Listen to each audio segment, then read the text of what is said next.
One woman man, वो अपनी wife को कभी धोखा नहीं देगा।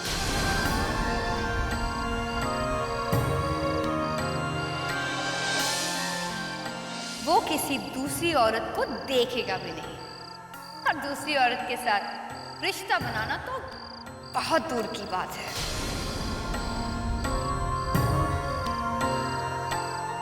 उस रात तुम्हारे और शब के बीच में कुछ हुआ ही नहीं, तो फिर तुम प्रेग्नेंट कैसे हो सकती थी? किसी भी रात शब के साथ कुछ नहीं हुआ।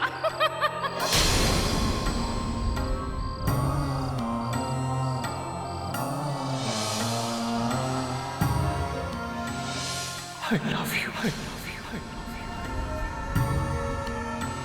भाई मैं इतना बीमार था कि मैं बोल नहीं पाता, लेकिन मैंने सब कुछ देखा। मेरे दिल और दिमाग में हजारों ऐसे ख्याल आते थे जो मैं तुम्हें बताना चाहता था। और आज जब वो दिन आ गया है कि मैं वो सारी बातें तुम्हें बताऊं, घर छोड़ के जाना चाहता हूं।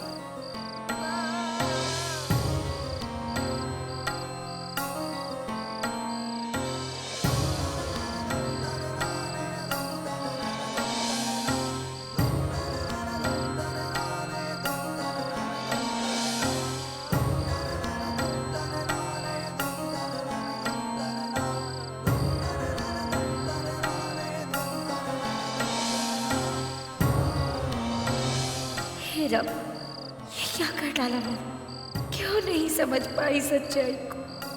मुझसे एक ऐसा गुनाह हुआ जिसके लिए रब भी मुझे कभी माफ नहीं कर पाएगा। तुम कभी गलत नहीं थे शब, गलत तो हमेशा से मैं थी। और मैं क्या करूं रब, अब तू ही मुझे रास्ता दिखला। ऊंचा दरबाबे नानक दा, ऊंचा दरबाबे नानक दा, दरबाबे नानक दा, ऊंचा दरबाबे नानक दा। मैं तो बसुड़ के आया, ऊंचा दरबाबे नानक दा, ऊंचा दरबाबे नानक दा। सतनाम सतनाम ऊंचा दरबाबे नानक दा, ऊंचा दरबाबे नानक दा। सतनाम वाहिगुरु वाहिगुरु वाहिगुरु वाहिगुरु वाहिगुरु वाहिगुरु वाहिगुरु वाहिगुरु वाहिगुरु वाहिगुरु वाहिगुरु वाहिगुरु वाहिगुरु वाहिगुरु वाहिगुरु वाहिगुरु। माही पुत्र, तुसी इत्थे? ज्ञान जी, आप यहाँ कैसे? प्रभात फेरी पे निकले थे बेटी, बस तुझे देखा तो आ गए। पर बात क्या है, तुसी बड़े परेशान लग रहे हो। नहीं ज्ञान जी, ऐसी कोई बात नहीं। और तेरा हाल तो तेरे चेहरे पे साफ दिख रहा है बेटी। तू मेरी बेटी जैसी है। बोल दे तेरे मन में क्या है, बताने से मन हल्का हो जाता है बेटा। ज्ञान जी, मुझसे बहुत बड़ी गलती हो गई जिस पर मुझे सबसे ज्यादा भरोसा करना चाहिए था। मैंने खुद ने अपना सब कुछ कहा था, सिर्फ एक गलती ने मेरा सब कुछ। गलती हर इंसान करता है पुत्र, लेकिन रब भी गलती उसकी माफ करता है जो सच्चे मन से पश्चाताप करता है। जो इस वक्त तू कर रही है बेटी, तेरे आंसू ही इस बात के गवाह है पुत्र कि रब ने तुझे माफ कर दिया होगा। तो अब मैं क्या करूं ज्ञान जी? मेरा प्रायश्चित तो शायद भगवान सुन भी ले, लेकिन मैं खुद को माफ नहीं कर पा रही, क्योंकि बिना किसी कसूर कोई मेरी वजह से सजा भुगत रहा है, जबकि ये सजा किसी और को भुगतनी चाहिए। पर मैं क्या करूं? अगर ऐसी बात है पुत्र, तू उस इंसान को सजा से बचा ले, तभी तेरा पश्चाताप पूरा होगा।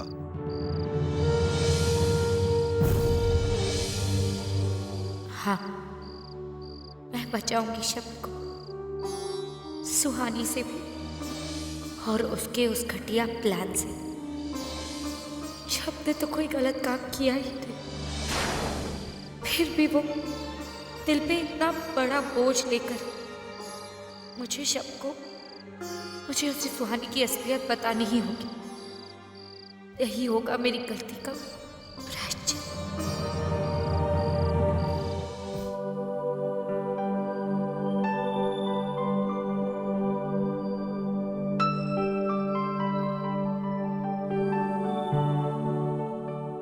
इस तरह क्यों देख रहे हो आप?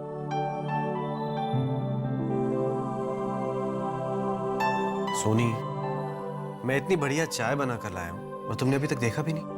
कभी तुमने मुझे देखा ऐसे चाय लाते हुए? नहीं, लेकिन आपने क्यों चाय बनाई? मैं आपके लिए चाय बना देती। ये मुझे दो। बैठो बैठो।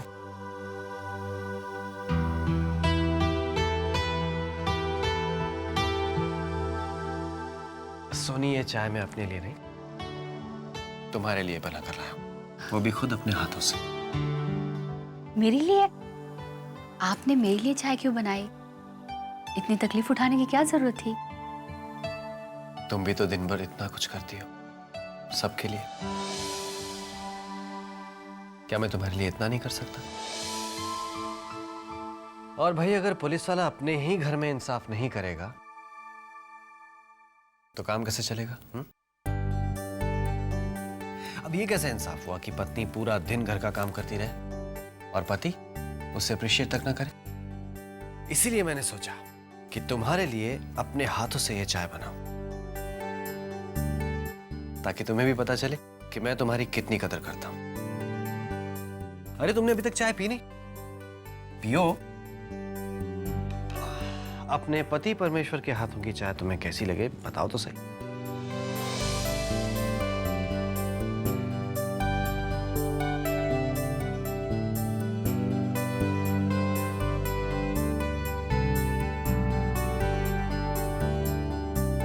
बहुत अच्छी है। सीरियसली? वाह। अब मैं भी पीकर देखूं? नहीं, मुझे भी तो पता चले कि आखिर मैं चाय कैसी बनाता हूँ। बहुत अच्छी है, मैंने कहा ना।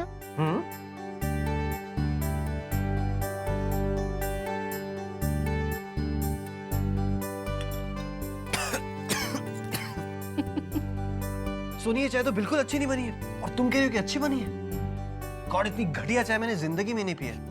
तुमने मुझसे झूठ क्यों बोला? वीर, आपने इतने प्यार से मेरे लिए चाय बनाई, मैं इसे कैसे कह सकती हूँ कि बुरी बनी है? मेरे लिए तो ये चाय दुनिया की सबसे स्वादिष्ट चाय है।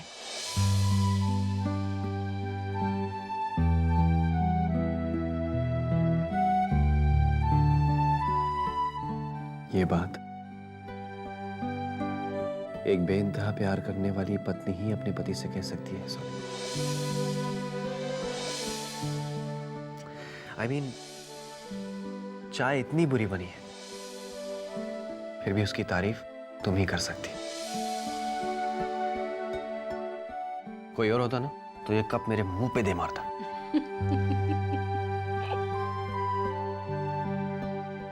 हमेशा ऐसे ही मुस्कुराती रहा। ऐसे नहीं, ऐसे उदास नहीं। देखो सोनी, मैं जानता हूं कल रात से तुम्हारा मूड क्यों ऑफ है। देखो, मैं जानता हूं तुम चरणजीत की लाइफ में इंटरफेयर करने के इरादे से नहीं गई थी,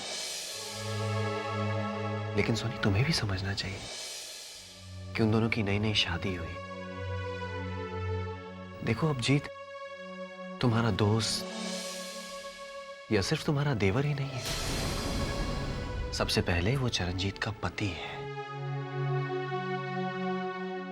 तुम तो जानती हो पहले ही उनकी शादी में कितनी सारी प्रॉब्लम्स हैं, तो हमारा फर्ज ये बनता है कि हम उन्हें पूरा स्पेस दें, पूरा टाइम दें, ताकि वो दोनों बैठकर अपनी प्रॉब्लम्स को डिस्कस करें, उन्हें सॉर्ट आउट करें, है ना? बिल्कुल वीर, मैं आपसे वादा करती हूँ के इस बात का ख्याल रखूंगी। ऐसी गलती दोबारा कभी नहीं होगी, प्रॉमिस। तो फिर इसी बात पे तुम्हारे लिए एक कप चाय और बना कर लाऊं? नहीं।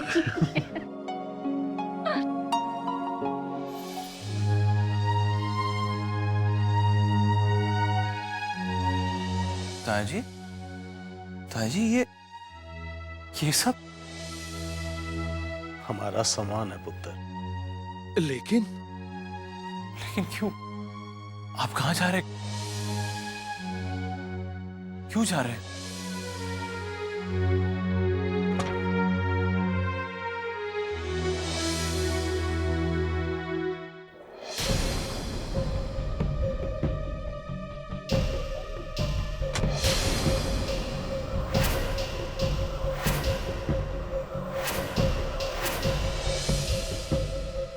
तेरे सारे सवालों का जवाब वो रहा पुत्र।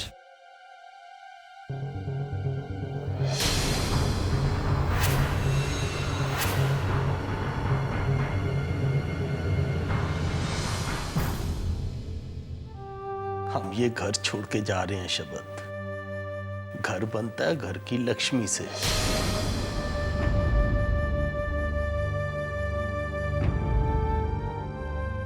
और जब माँ ही इस घर में नहीं तो हमारा भी इस घर में क्या काम। वैसे भी पुत्र, घर वो जगह होती है जहां बाहें फैलाकर स्वागत किया जाता है बंदे का, ना कि उसे बेइज्जत करके धक्के मार कर निकाला जाता है। उसे घर नहीं कहते। ऐसी औरत के साथ एक छत के नीचे रहने का मतलब है माही की बेइज्जती।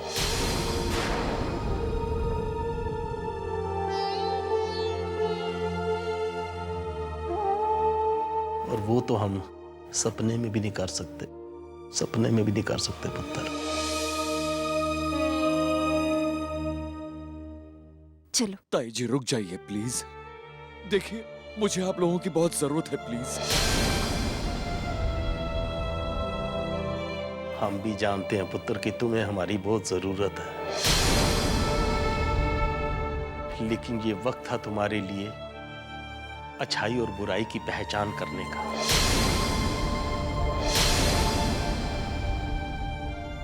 और तूने अपना चुनाव कर लिया। शतपुत्र, इस वक्त हमारा यहां से चले जाना ही ठीक है।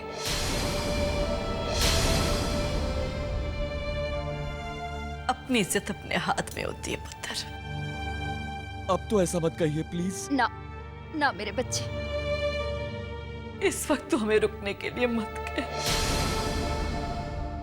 अगर तू चाहता है कि इस उम्र में हमें और जलालत और दर्द न सहना पड़े,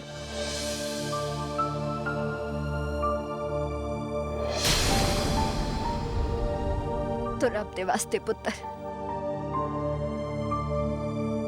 हमें यहाँ से जाने दे। हमें जाने दे पुत्र, हमें जाने दे। ताई जी प्लीज। ताई जी और ताई जी को जाने दो शब्द।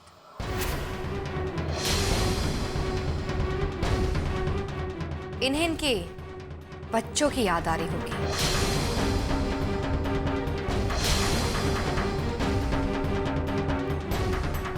पता नहीं कब से जुदा होंगे ना उनसे।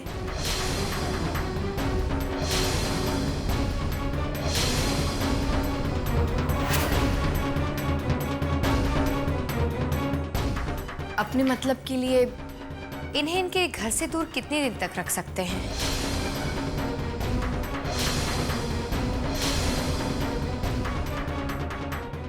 और वैसे भी मेहमान तो थोड़े ही दिनों के लिए आते हैं ना।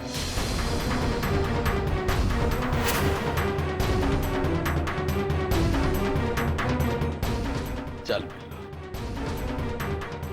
शब्द पुत्र, खुश रहना, अपना ख्याल रखना पुत्र। चलिए जी।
माही